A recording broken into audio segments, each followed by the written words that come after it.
I am getting results on the carnivore diet which are satisfactory to me, and I want to share with you and see if this is going to help you as well if you're on it. Now, I went on the carnivore diet because my son is battling leukemia, and I wanted to try it out before I put him on it. And it's been interesting to see the how we eat, which I'm going to share with you. All right. So the first thing is you've got to consume meat and eggs until you are comfortably full. I'm not talking about being bloated and stuffed to a point that you are very uncomfortable. No, I'm just talking about your body is going to tell you that, okay, this is enough food. Okay, so eat until you are comfortably full, and that is going to depend from person to person. I've seen this within my family as well. Different um, members of the family are doing the carnivore slightly differently, and I'm letting it go because I think by the end of the day, the carnivore wins out. Okay, so consume your meat and your eggs until you are comfortably full. You don't want to be so full that you can't do anything else after you've taken your meal. Okay, so the other thing is calorie counting. What about calorie counting? When the diets that I've done in the past, emphasized on count the calories that you put in and then the calories that you burn. And on the carnivore diet, I throw that out of the window, really honestly, because it doesn't really matter, as you may come to learn.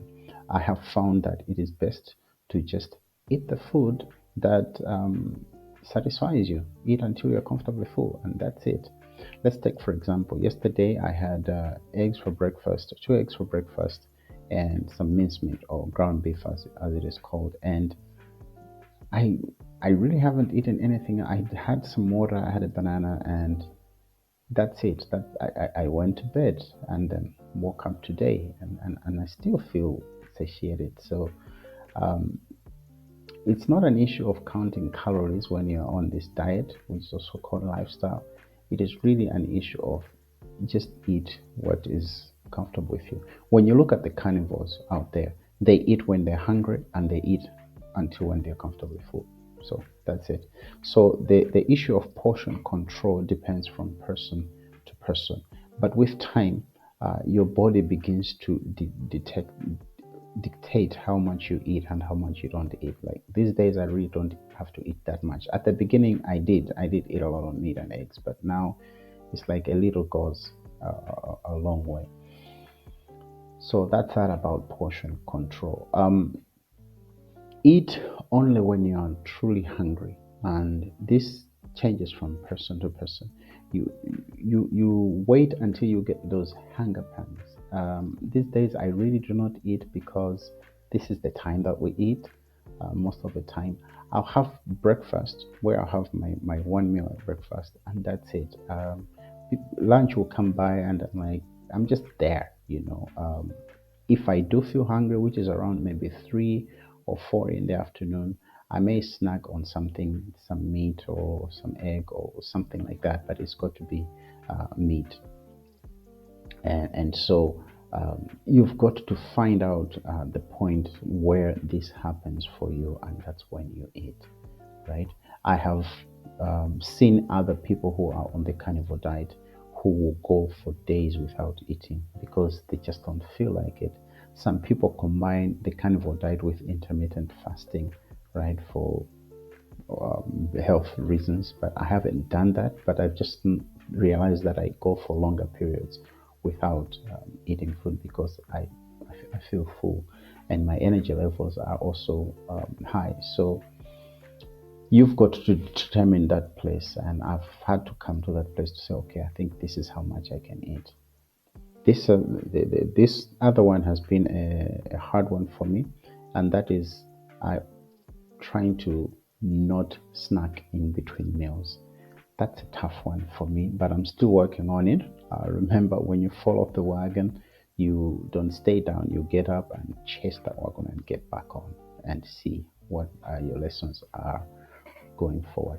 The reason that you don't want to snack is because you want your body to reach a state of ketosis where it is drawing from the fat deposits in your body, or the ketones, as an energy source, and not from the carbs, which we either reduce or completely eliminate.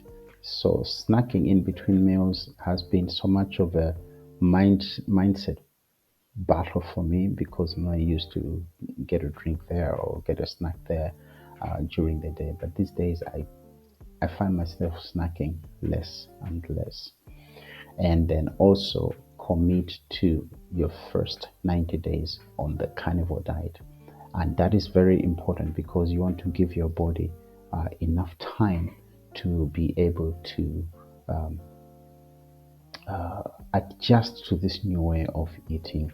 Your gut microbiome has got to change, also adjust to that new way of eating. And then after the 90 days, you decide whether you want to continue this or not. But most of the people that I know have decided to continue on and never look back. I've seen people who are like 7 years on the carnivore diet. So it is something that you definitely want to look into. As for my son, I have noticed that because of the different kinds of meds that he's on, he tends to eat lunch later, and for supper, sometimes he'll eat, sometimes he will not eat. And that is one of the reasons, is that, when someone who's on chemo is hungry, the hunger pangs can really be a force to reckon with. So we let him eat if and as when he wants. Currently, we are doing a GoFundMe campaign, and I'll put the link in the description, also in the comments. If you want to help, that would really be appreciated. I'll see you in the next video. Bye.